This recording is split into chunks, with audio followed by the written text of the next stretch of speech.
علیکم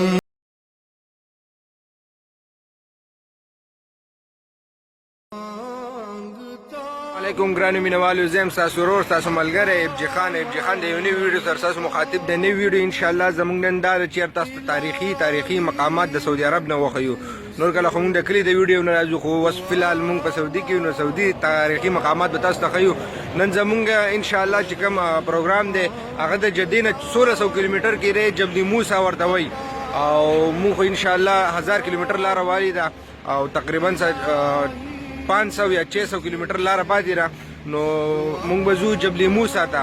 او بله نه مزې خبره دا ده چې یاره هغه ځای کې یو سیټ مصر ښکاري، بل سیټ جارډن ښکاري، یعنې جارډن ورته په انګلیش کې وایي او نور نوم یې اردن دی. نو هغې بارډر ته به هم ځو د خیره.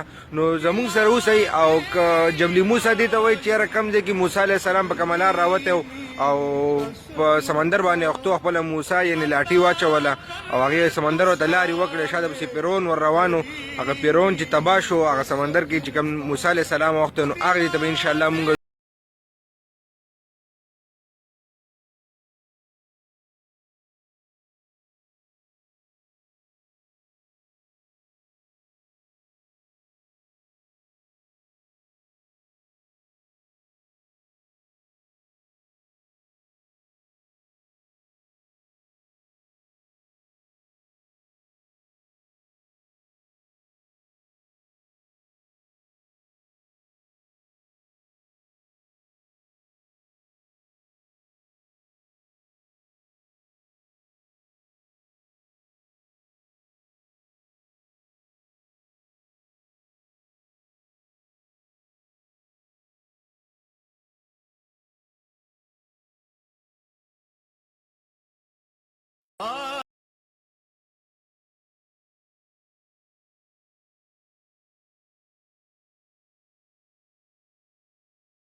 گزارولې وه او هغه لاټۍ باندې چې کوم دی سمندر بیل شوی، دا هغه لاره ده، په دې لاره کې راوتی.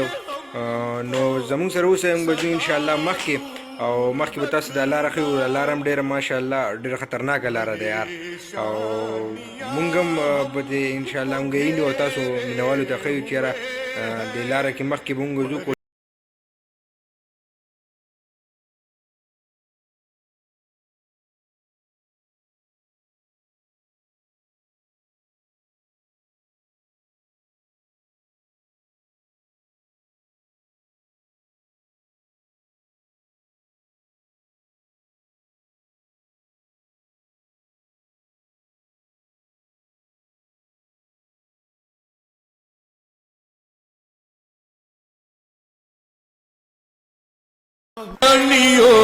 سے